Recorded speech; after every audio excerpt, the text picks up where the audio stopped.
you to watch that video again, the commercial. I think it's nicer with the sound. So we'll just get it back for a second. The sound effects.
I was telling someone at the break that we ingrained the GPS process back again and again until it gets stamped on your forehead. Don't forget. All right, welcome back to today's second half of the MPowerBreakfast estate planning. By way of introduction, I'm just going to slip into this by telling you a story. On Thursday night, we had a guest in our house. A friend of ours who goes to a United Church said that she came across this Muslim guy. Suzanne used to work at a daycare for graduate students, Peter Greenhall, and building mainly graduate students are there. And this individual is a PhD student, just got his PhD in information technology. And he had a lot of questions about life itself. And the reason for that is because 2 or 3 years ago, his 5-year-old son died of a brain tumor, and this is one of the reasons why he had come here. And shortly after that, and he's a Muslim, he comes from Pakistan, his another kid died, in that building, and he was just taken aback by how different people have a different perspective on life, how they went about the burial and whatnot, and how he did it as a Muslim, and he had questions. And our friend, who's from the United Church, didn't have very many answers, and so she invited him to our place. So when he came that night, the first, we were having coffee and dessert, and the first half hour, 45 minutes, he just talked about himself and, where he had been and what he's doing here. And he's a very smart guy, for somebody who's been 2, 3 masters, now a PhD, and, and the things that he's done, crazy stuff. And then we slipped into the discussion itself, and then I let him talk, and he was saying that, one of the reasons I came in, I'm just wondering, is that I have an open mind as to how people deal with life, right? He's questioning, he's really a seeker, right? And after I've heard him speak, and he was telling the story, and being a technical guy, he was on the computer, he could show, because the Kids Wish Foundation brought the parent, the 5-year-old Atil, just before he died. They asked him, do you have a wish foundation? He said he wanted to see his grandparents, both maternal and paternal. And so the Wish Foundation on ATV, they had a clip where they brought the parents in, to fulfill his wish. And the kid died after that, about 6, 7 surgeries, and the final one, his lungs collapsed and he died. Anyways, when we slipped into this, and I listened to him, and I knew that he was looking for comfort, closure, trying to make sense of everything. So I told him 2 stories. The first one I said, I'm just going to share something with you that's come to me right now. I know the first one, and it was funny because that morning itself, in the car, Suzanne had a day off. And one of the things that I've started doing lately is memorizing scripture in chunks. Yeah? I have a goal to memorize a lot of the Psalms. And that I've memorized Psalm 139. And of course, I'm getting older and my memory is slipping, so I got to practice and practice. So that day in the car, as I was driving Suzanne, I said, do you mind if I practice Psalm 139 with you? And it goes like this. In Psalm 139, there's 24 verses. But if you take the 13th verse to the 16th verse, it goes like this. For you created my inmost being. You knit me together in my mother's womb. I praise you because I'm fearfully and wonderfully made. Your works are wonderful. I know that full well. My frame was not hidden from you when I was made in the secret place, when I was woven together in the depths of the earth. And this is verse 15. And I like verse 15 from the Message, which goes like this. You know me inside out. You know every bone in my body. You know exactly how I was made, bit by bit, how I was sculptured from nothing into something. Okay? And in verse 16, coming back to the NIV, goes like this. Your eyes saw my unformed body. All the days ordained for me were written in your book before one of them came to be. So I turned to this gentleman and I said to him, okay, God knew, okay, that Atib was only going to live so long. Okay? This was his purpose. He already ordained it. Okay? Then I said, let me tell you another story. I said, this God that we serve, who ordained our days even before we come here. Okay? Let me tell you another one. I said, you know, God chose a people, the Israelites, a group of people, to be his, holy to him. And they disobeyed him.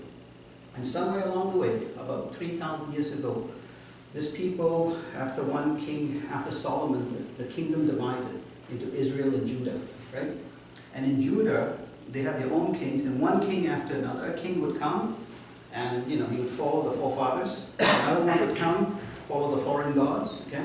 And this went on until they came to a king by the name of Hezekiah. And as soon as Hezekiah took the kingship of Judah, guess what he did? He opened the temple, he cleaned up the temple, restored all the priests, okay? Knowing that the people before him didn't obey. Okay? And so throughout life, King Hezekiah followed the law, okay? Restored everything in accordance with God. And one day he became sick. In Isaiah 38, he became sick. And the prophet Isaiah, the kings of Judah and Israel too, they always consulted with the prophets. Okay? They don't go to war, they don't make strategic moves without consulting with the prophets. So Isaiah was the prophet who was advising Hezekiah.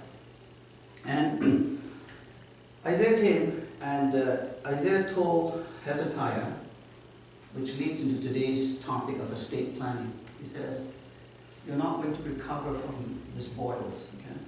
He says, get your house in order, because the Lord has decided that you're going to die from this. And as Isaiah left, and he was just in the outer courts, right? Hezekiah turned to the wall and he started crying. Okay? And he said to God, he said, remember, he says, I walked faithfully with you. I did everything that you asked me to do. Okay? And as Isaiah was just in the outer courts, the word of the Lord came to Isaiah, go back and tell him I'm going to give him 15 more years. Isaiah 38:5. God gave Hezekiah, extended his life 15 more years. Okay?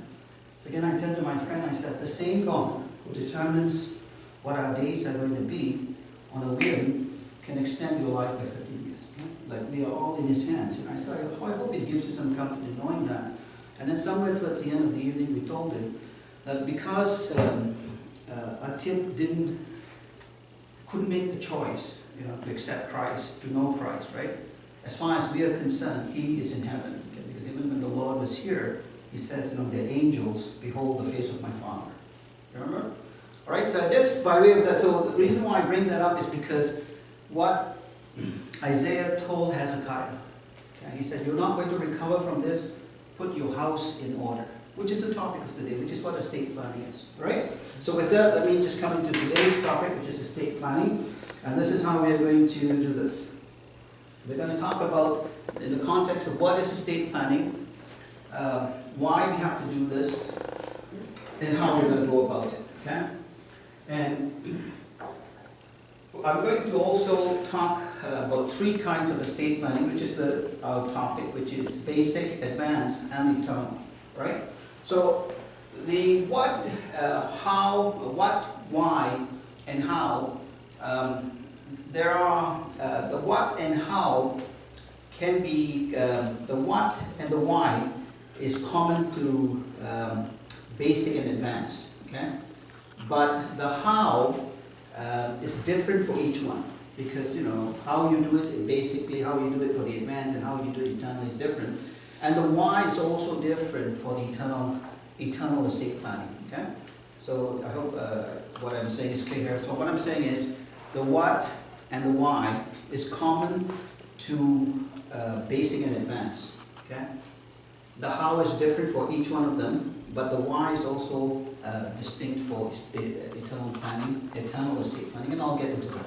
All right, so what is estate planning? It is the distribution of your assets and liability at death in a proper and effective manner. So let me just take some of those words there and throw some light on it.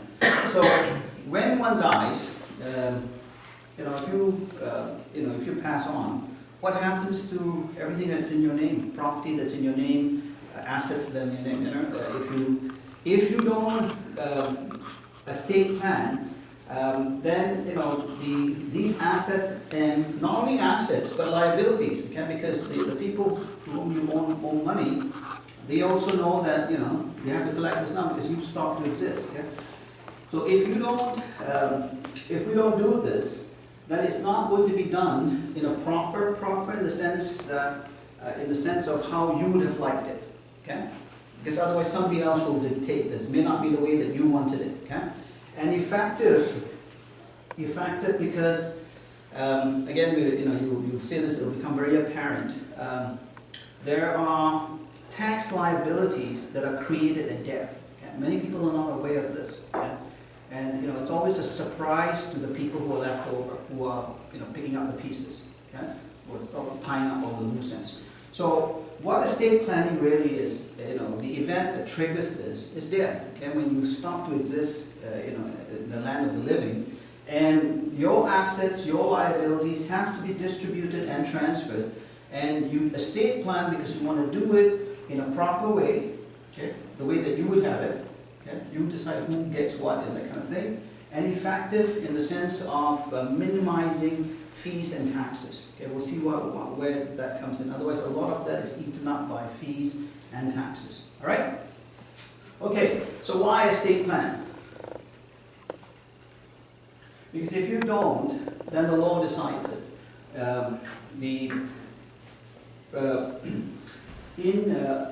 When someone dies, an entity is created. Okay? It's called your estate. Okay? You are Tom Rousel. When Tom Rousel dies, Tom Rousel doesn't exist anymore as a person.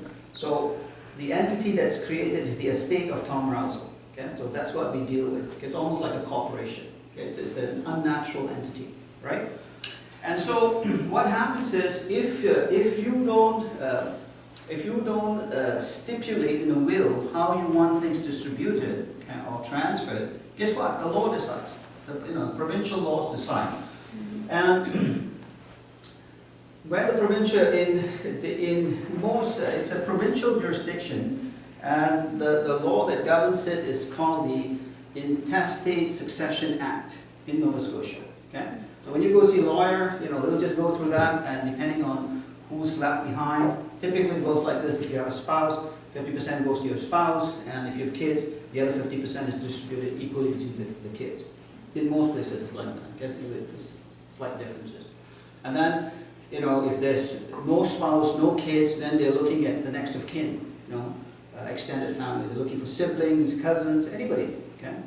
That they can, and it's just, and if there's just absolutely nobody, then it goes to the state.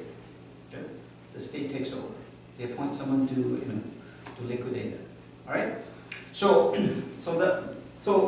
the law decides, and this is why you have to do it, because otherwise, it's not going to be done the way you want it to. Now, the other thing that happens is there are taxes. Here, where the law decides, the other thing that comes in, I'm wondering if I put it, probably, yeah, the next one is probably fees, okay. That law, when you do one of the things, even if you had a will, right, the will has to be proved, okay. So if, let's say you die and you've got a will, and in your will you've stipulated exactly how you want your assets and liabilities to be handled, that will still has to be what's called probated.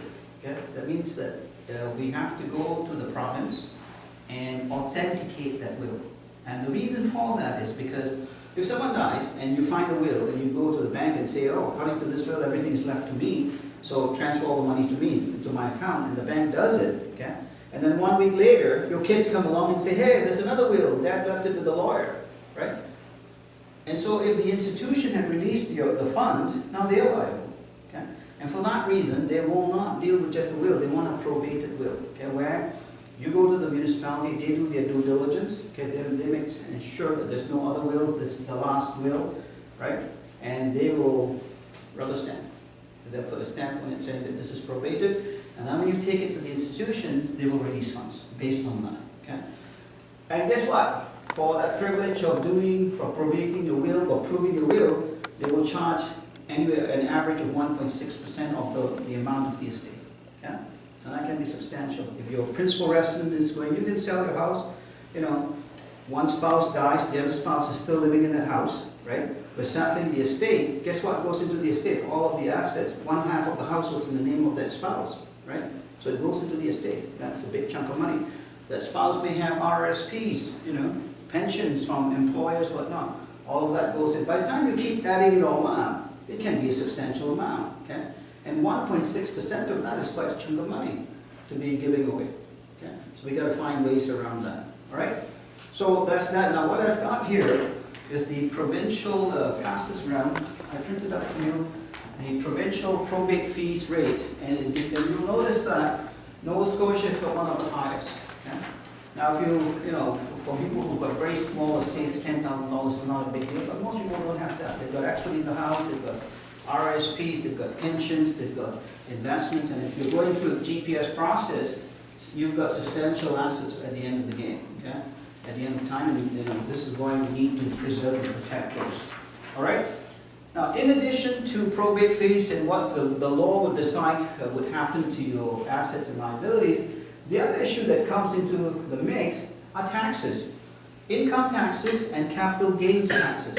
So, again, let's use an example. You know, this is October the 19th, okay? I died today.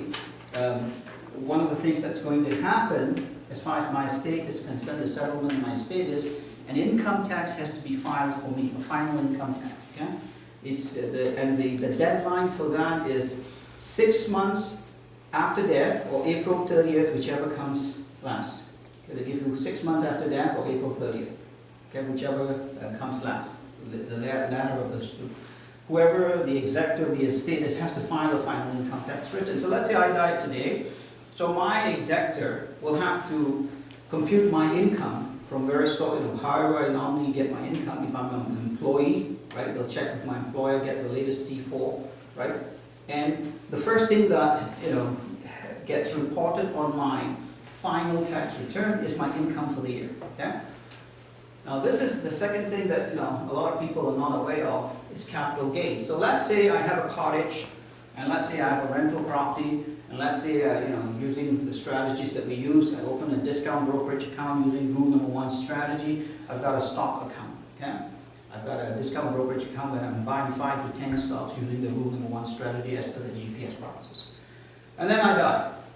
As far as the government is concerned, okay, they are going to take the values of all of my assets 1 day before I die. So if I die on the 19th, whatever is public, okay, for instance, if real estate, if I have a rental property, all they're going to do is, what's the address of your rental property? Okay, and I'm going to say, you know, just pick an address in Halifax.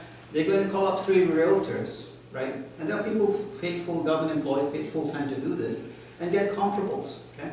And come up with an average market value of a similar property, and say, you died on the 19th, on the 18th, this was the value of the market value of your property, right? And let's say that market value was, I'm going to put a number here, 300,000.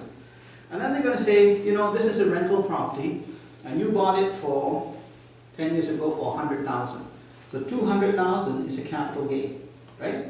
Capital gains are 50% taxable. So 100,000 is taxable. So let's say from the 1st to the 18th, income-wise, I made 100,000. Now they're going to say, oh, this one property, you had a $200,000 capital gain. 50% of that 100 is taxable. 100 gets added to my tax return. So now I'm already at 200,000. I have 100,000 income to report, 100,000 there. Did I sell the property? No, it was deemed disposed. Deemed disposed at fair market value. Then they're going to go to my stock account. You're going to call up my discount brokerage, and they're going to say, okay, we are the government, and tell us what his stock value was on the 18th. Okay? And they'll tell him what the market value was. Then they're going to say, what was his cost base? How much did he pay for it? Let's use this in an example. I put $100,000 in there. It's worth $300,000 on the 18th, one day before I die. Same idea. You're going to say, okay, $200,000 gain. 50% of that is taxable capital gain. Executor, he's put in another $100,000. You see how the bill adds up? Okay.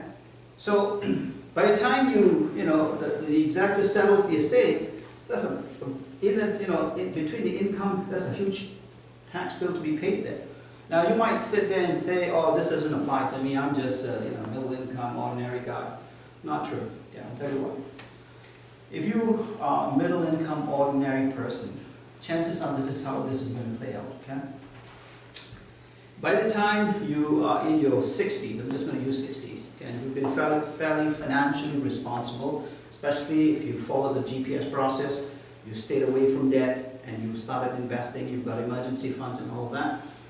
Chances are by the time you are in your 60s, you would have anywhere from minimum, I'm going to use a minimum amount, $250,000 in RSPs. Okay, you will have more if you're if you're more diligent in what you do because of the way we structured it. But let's say minimum, okay, $250,000 just in RSP. Your house is paid for, you have no debts, and you've got $250,000 in RSPs. Okay? And your spouse is gone and you are left, now you've got $250,000. And the day you die, there was only $250,000. Let's take my case. I died on the 19th day, and I have $200,000 left in my RSPs. Okay? As far as the government is concerned, one day before, on the 18th, this was deemed disposed. Right? So guess what? It's as though I've cashed in my $250,000 of RSPs. So take my case here. I've got a rental property, I've got income for that year right up to the 18th. They dinged me for $100,000, which I have to report. Then they said your rental property is deemed disposed, $100,000. Okay, your non-registered stock account, $100,000. I'm already up to $300,000. Right? Now they come to my RSPs. Okay, I haven't done anything. They're all sitting wherever they're sitting invested. Okay, but they are deemed disposed. Okay, one day before death. You follow? So $250,000 of RSPs gets put in there. Okay? So many times when we go to funerals, and I've been doing this for 29 years, so every so often I get this phone call. Mom or dad is in palliative care, okay? Things are looking very bad. So I tell them, I'm very sorry about all of this. So, and they usually ask me what needs to be done. And I say, nothing needs to be done. Wait until the funeral is over. I'll show up for the funeral, and all I need from you is a death certificate, okay? From the funeral house. After that, it's just a matter of signing papers, all and all that. Within 10 to 20 days, I come back with a check, right? And many times, these kids, they think that there's insurance money coming in, and there's all. And when I tell them that there's going to be a big tax bill, they're all surprised. But nobody ever told us, and especially when there's a cottage involved. Okay? The chances of the cottage was bought 20, 30 years ago, and cottage country values have gone up like crazy because of the baby boomers. There's a demand for it, right? But that's a capital gain. That's not principal residence, okay? Because the only place where real estate property where you do not pay tax on the gains is in your principal residence, okay? That portion. But if you have a cottage, all of that is capital gains. Okay? And so, if you pay $10,000 for the cottage and over the years you put in another 20 in renovations and whatnot, so adjusted cost base is $30,000, and if it's worth $300,000, $270 is a capital gain. Okay? Unless, there are ways around it. You can designate the cottage as your principal residence. You can make the case that you spend 50% of your time there. You can make the case. Okay? But when you do that, then when you sell your principal residence during that portion, you can, there's no double bidding. But you have to sort of weigh where the gain is the most, okay? So my point is that here's why we have to estate plan. Number one, if you don't estate plan, then the law decides how your assets and liabilities are being handled. Okay? It may not be the way that you want it. And second, all of these fees and taxes, encroach on you, all right? So this is why we estate plan. So what and why? Now let's talk about how.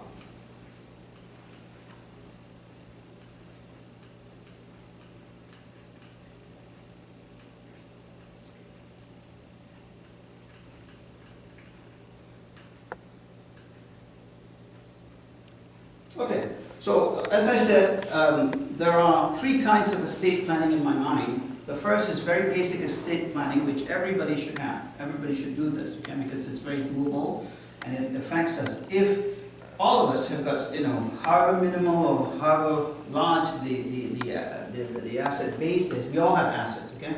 Or even mementos that, that mean something to us that we might want to leave to someone in particular. I always had this, when I was young, I used to collect sayings, nice sayings, and I've got notebooks. One of them going back to 1974. I would go to a bookshop, if I like something, I don't have the money, I'll just copy it. Like a poem or something, but it's terrific. They're collected over the years. So what, right? And sometimes the store owner doesn't like it, but anyways, I've kept them. I've always had this wish to give it to someone to whom these things mean something. So I wouldn't want it to just be thrown out or give it to someone who likes similar things, right? So it's that kind of idea. So everybody should have basic estate planning because it'll, distribute your assets and handle your liabilities the way you intended it, at least, okay? And the way that it's done is through will, through a power of attorney, and through a personal directive. Personal directive used to be called living will. So a will, basically, you go and see a lawyer. You can do a holograph will, but in order to avoid financial headaches legally, okay, it's always better to do a notarized legal lawyer will, right? Because then you're not off-site. Okay? You don't want the thing to be held up. Okay? You go see the lawyer, and that's what they're trained to do, and they'll do a will for you. The other thing that you want to do when you're there, while you're there, estate planning has to do with death. But if you're going to be doing this while you see the lawyer to do the will for the estate planning, do also a power of attorney, which basically says that if you're physically or mentally incapable of making decisions, okay, you appoint so-and-so to do this. Okay? This just saves whoever who's going to step in that role anyways a lot of financial headaches, legal headaches. Okay? Because if there's no power of attorney, you could be the spouse, they're not going to budge. Okay? Because your spouse is a separate entity from you. You follow? And they're not going, just like now, if I call an insurance company to get information on Suzanne, they won't give it to me for privacy reasons. They'll say, call Suzanne on the phone, right? So it avoids that when you have a power of attorney that says, look, he or she is physically or mentally incapable, and here's a legal document that says that I have the right to do this, okay? And that just opens up doors. Saves you a lot of it. Versus having to do that in the aftermath. Lawyers would love that. That's when they make their money, okay? They'll just tell you, oh, there's so many things to clean up, it's going to take this, it's going to take that, and there you go. You're writing checks to them, all right? So make sure there's a power of attorney. The personal directive used to be called the living will, okay? They changed it in Nova Scotia to a personal directive. That's basically to address a tawny issue. The tawny issue is this: whether or not you want to be kept alive on machines, okay? Usually when the time comes, nobody wants to play God, okay? And your spouse or your loved ones around them, and they love you, they don't want you to go, okay? And they don't want to play God, right? So the personal directive addresses that, okay? You make that decision while you have a sound mind, okay? And if you make that decision that you don't want to be, kept alive by machines, when the time comes, just give the personal directive to the doctors. They'll know what to do. Okay? Because once they see the personal directive, they see your wishes, whether you want it to be sustained or whether you don't want to be sustained. Okay? What's funny is when Suzanne and I went to do this, Suzanne is a bit... anyways, we went to the lawyer and we said, personal directive. So I said, look, if I'm dead, brain dead, I don't want to take the things off. And Suzanne said, but I want 2-3 lawyers opinion. I want 2-3 doctors to confirm. She said, I want a third doctor to confirm. She cannot pull the plug on me just like that. The lawyer raised his eyebrow. Sure, we'll get her a third doctor to confirm. All right, so basic estate planning, everybody should do this. If you go and see a lawyer, if you shop around, and I've done this for a client, an average lawyer, there are lawyers who charge a lot, but for about $200 per person. Okay? So for a couple, it's going to cost you about $400. the lawyer would come to you, or you would go to the lawyer first meeting. You would sit down and basically lay it out, saying that, this happens, if I die, I want everything to go to my wife, and if we die in a common disaster, this is how we want it distributed. Just spell it out, okay? And he'll prod you, or she'll prod you.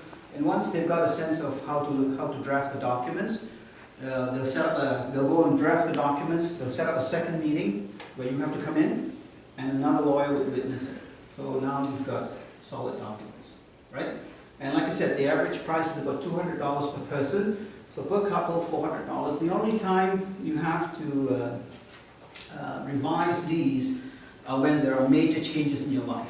Okay? And at that time you add a codicil. Just call up the lawyer and say, look, there's a major change here. Do we need to change anything? Okay? Usually the will, right?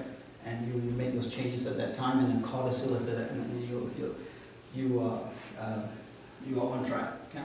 Now, if there are major changes in the law itself, the lawyer's office should be calling you to tell you what needs to be done to change it, as when we change from the living will to the personal directive. All right? So, in basic estate planning, and it applies to everyone, you should do this. This is as basic as it gets. If you don't have a will, a power of attorney, and a personal directive, then you need to go do this ASAP. Just call up a lawyer. If you don't have one, get in touch with April, Rose, or me. We'll put you in touch with somebody who will do it for about $200 per person. All right? Okay, and if you haven't done one, if your will and power of attorney and your personal directive is very old, okay, it bears doing it, updating it. Okay? Just make sure that everything is up to speed. Okay, at estate planning advance. So that's basic estate planning. So now let's complicate things a bit, okay? Let's do some maneuvering so that we avoid, the will basically would specify how you want your assets and your liabilities to be transferred and to be handled, right? But advanced estate planning is when now we manipulate things so that we pay the least amount of probate fees and the least amount of income taxes, okay? And there are ways to do it. So here are some ways. So the first one is to make sure that you have joint and last survivor accounts. If everything is in Tom's name, Debbie's going to have a problem when she's trying to get money out of Tom's name. But if it's a joint and last survivor account, automatically whoever the last survivor has access to it. Okay? Very simple step to do. Instead of making a single account, joint and last survivor. Right? The other thing you could do is, as far as possible, if, especially life, certain things can flow outside of the estate directly to the beneficiary. Life insurance is a classic example, right? So make sure that on all your life insurance policies, you are naming a named beneficiary. Because if there is no named beneficiary, by default it goes to the estate, okay? And if you've got 100, 200, $500,000, $1 million going to the estate, 1.6%, $15,000 is going to probate fees, okay? Whereas if you name a beneficiary, it goes directly to the beneficiary. It doesn't go into the estate. Okay? So you've avoided $15,000. If it's $1 million policy, that's it. All right? The other one where you can name a beneficiary is RSPs. You make sure that if you have individual or group RSPs, always make sure that you have named someone as a beneficiary. Okay?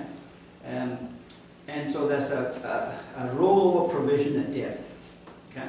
Now, in the case of a spouse, there's no tax implications, but in the case of somebody else, there will be tax implications. All right? But name a beneficiary. If you have a company, if you are a business owner, and I'm not sure any of you are, but if you are a business owner, if you're planning to have a business later on, there's something called an estate freeze, okay, where you freeze the estate, and this is how this goes. So let's say I have a company, Roone Financial Group is my company, and I started Roone Financial Group in 2002, and today it's 2013, so we're 11 years out. And let's say when I started my company, I put in $50,000 in my company, okay? And let's say the company is worth $1 million today, okay? So when and if, and when you start a business, at some point you have to hang up your shoes. You have to retire and move on. And when you sell that company, same thing. It's a property, right? So there's capital gains involved. Okay.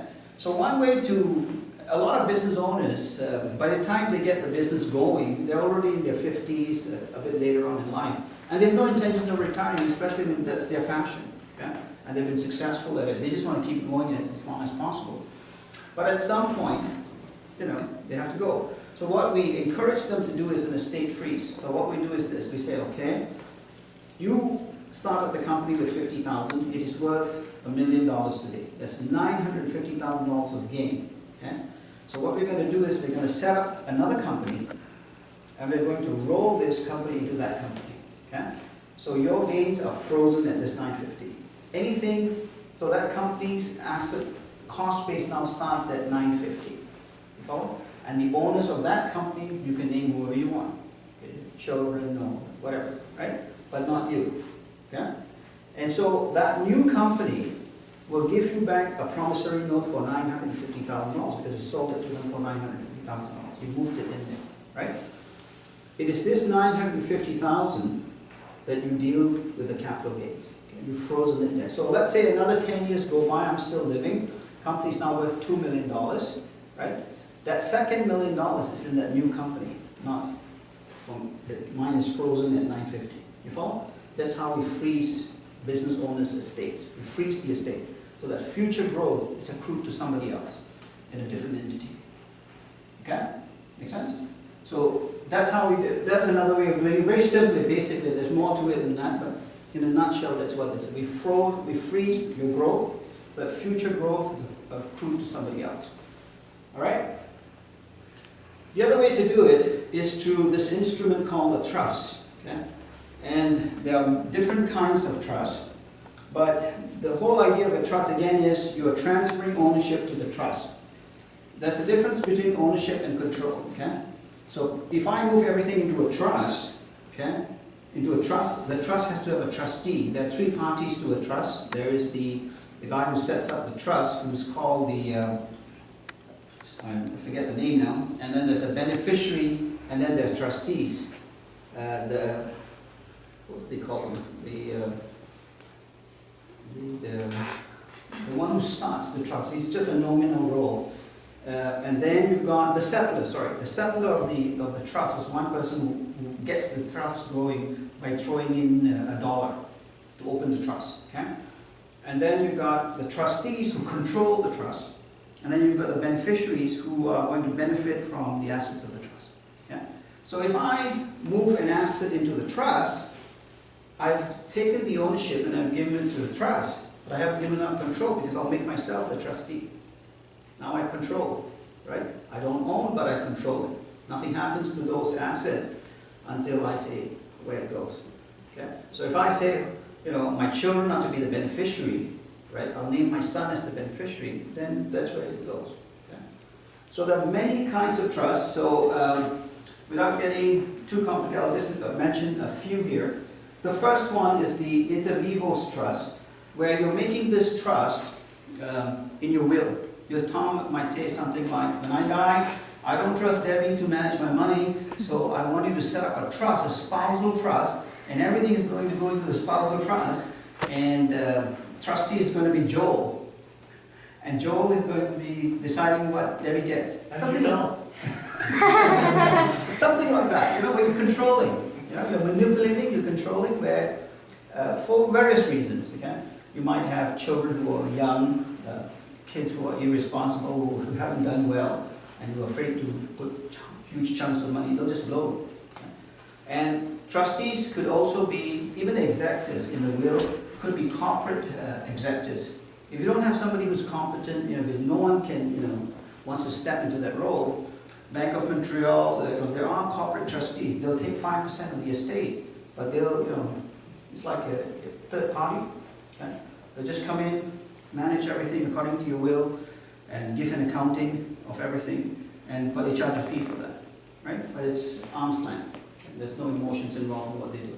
Similarly with trustees, you can have corporate trustees if you cannot find people who want to do it or competent enough to do it. All right?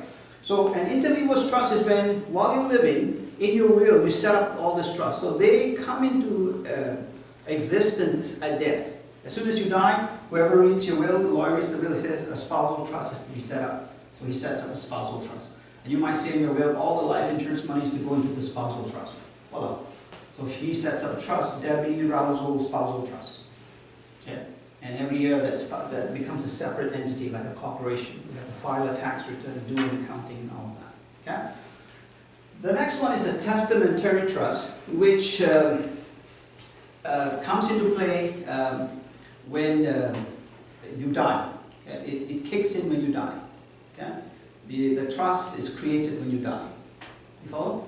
The first one is done while you're living.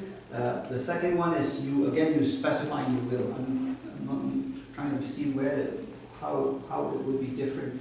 The testamentary one is created when you die, and the interviews one is created while you're living. Okay? So the discretionary and family trust would be ones while you're still living. Okay? You make this trust. There's a lot of, especially when you have a lot of assets. Okay? It makes sense to have trust because each trust, a tax return is filed for each trust. So each trust has its own deductions. So you can double up on the personal deductions. So if we create a spousal trust for Debbie, and in that year, there's 2 taxes that are going to be filed. Okay? So the income that comes out that Debbie gets will be taxed in her name, but the income that remains in the trust will be taxed in the trust. So you sort of split income. Follow? You can have many like this, and this is one of the reasons why they do this. Yeah? The discretionary trust basically said, you spell out the discretionary powers that are given to the trustees, okay, as to what they can or cannot do. All right? And finally, a family trust, which is very popular, especially amongst professionals and people who make 6-figure income, is to split income. Okay? Basically, a lot of people when I'll take the example of doctors because I'm familiar with that. When a doctor graduates or when they set up practice, chances are they don't do everything in their own personal name. They set up, Dr. Bob Polstra. Okay? The corporation is called Dr. Bob Polstra Inc. Right? And the way they usually do it is like that. It could be, but if they wanted to do advanced estate planning, typically if they set up a corporation called Dr. Bob Polstra, he might own all the shares, or he and his spouse might own the shares, or he or his spouse and his kids might own the shares. But the problem with doing that is if you own shares of a company, if you own the company, it's liability. Okay? If somebody turns around and sues, they're going to sue the owners of the company. You follow? So another way around that is to not be the owner, to limit your liability, and the way you do it is you set up a family trust. You make the family trust the owner of the company. Okay?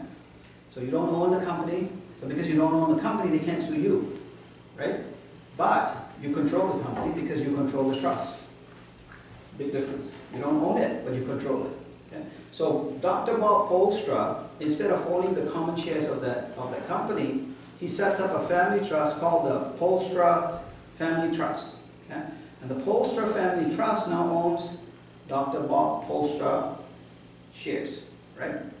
So now the family trust controls the corporation, but it doesn't own it. Okay? So they take monies out of, instead of leaving monies in Dr. Bob Polstra, Dr. Bob Polstra makes $500,000, and after he pays taxes and his expenses and his taxes, he's still got $250,000 left. Okay? If he had just set it up as Dr. Bob Polstra and left the $250,000 there, and one of his patients turns around and sues him and wins, they're going to come after all of his assets, okay? And they're going to say that belongs to you. So they're going to take that money, that $250,000, right? Whereas if he had set up a family trust, he takes that $250,000 and he flows it into the family trust, yeah? Because he has dividends to the family trust, and from the family trust he can distribute it to whoever he wants, split this as much as he wants. So just to bring a personal example in here, in 2002 I set up a family trust, the same family trust. And when my kids were going to school, to help them out for education as opposed to taking student loans, we just flowed money from Roone Financial Group into the family trust to the kids. Okay? So if they need $10,000 for that year, right? I just took $10,000 out of the company, from the company, Roone Financial Group, make a check to the same family trust, because me and my children and grandchildren yet unborn are named as beneficiaries. Okay? As long as they qualify those titles, they can get the... So when I take out $10,000 out of the company, put it into the family trust account, from the family trust account, cut a check to my son or my daughter, right? That year, my son or my daughter has to report that $10,000. But when you're a student, okay, you know, we report $10,000, this the personal deductions, you know. So it's a way to split income. Okay? So this is why people do it. So when you do this and you set up these trusts in your estate planning, this is when you get to minimize the probate fees, and you get to eliminate, even possibly, the capital gains taxes. Okay? And you know, these are substantial amounts of money that we're talking about. But if you don't plan, if you don't do this, then at the last minute it's too late. Okay? You have to face the music. You have to pay these bills, right? Even this, you know, this business of having a will. Okay? If you don't have a will, imagine going to a lawyer and saying, "Look, there's no will. Now what do we do?" You know, the guy's meter is just running. Okay? Where it would have cost you $200 just to do this, now it's going to cost you 5, 6, 7 times that. All right? Okay, so advanced estate planning, this is how you do it. So let's come to eternal estate planning. This is what makes us different. Okay? Roone153 Financial Advisors is a ministry with a mandate to empower the body of Christ. Okay? So our mandate is a bit different from what, you know, other financial advisors do. So you'll never hear this from any other financial advisor. Okay? We have, remember when April Rose was doing the GPS process, and she put up the definition of the GPS process: unique, biblically based financial plan to do 3 things. 1 is to avoid financial hardships, attain financial freedom, and 3rd is to build eternal treasures. Yeah? So this is where this comes in. So why do we have to plan eternally? So let's take a look. Some of the compelling reasons. In the Bible, biblical lifespans, if you go to Genesis 3, 6 verse 3, it says this: God said that, you know, I'm not going to put up with man, you know, forever. He said, every inclination of your heart is to sin. So he said, going forward, mankind is only going to live for 120 years. Okay? So this is the first indication of a biblical lifespan, 120 years. And then from that point on, really, you know, lifespans were out about there. Okay? If you read going forward from that point, nobody lived like Methuselah, 969 years. Okay? All it came down to about there. Joseph, I believe, was 110. You know, most of them were around there, right? Then in Psalm 90:12, Moses, who wrote Psalm 90:12, said, you know, the average lifespan of a man is 70. And if you have strength, maybe 10 years more, 80, 70. And if you are healthy, if you have strength, maybe 80. So biblically, lifespans are put between 70, 80 to 120, right? Now, peculiar to where you are living in the world, in Canada, the average lifespan is about 85 years. In Uganda, I read somewhere, the average lifespan because of malaria and AIDS is 54. Okay? 54 years old, average lifespan. Okay? But in Canada, we're blessed, you know, because of the privileges we have and the quality of life that we have, 85 years. So let's put this in perspective. Okay? Why do we have to plan eternally? It's because take 85 years and use eternity as a backdrop. Okay? It is a sliver of eternity. So why are we acting like this is the end all and the be all? You know? We live as though this really matters. It shouldn't. Okay? In light of eternity, this 85 years, and by the time you just get going, 25 years has gone by. You just start finding your footing. You've really got 65 years left. On the back end, depending on what you did, you know, during that time, you might be spending your time just, you know, just keeping alive, okay, because of health reasons. So in my mind, really, you've only got about 40, 50 years. Okay? So use that as a backdrop of eternity and ask yourself, does this really matter? Okay? you know. And if you look at it that way, this is why you want to be building eternal treasures, because whatever you build here, you know, you're not, it's not going to last.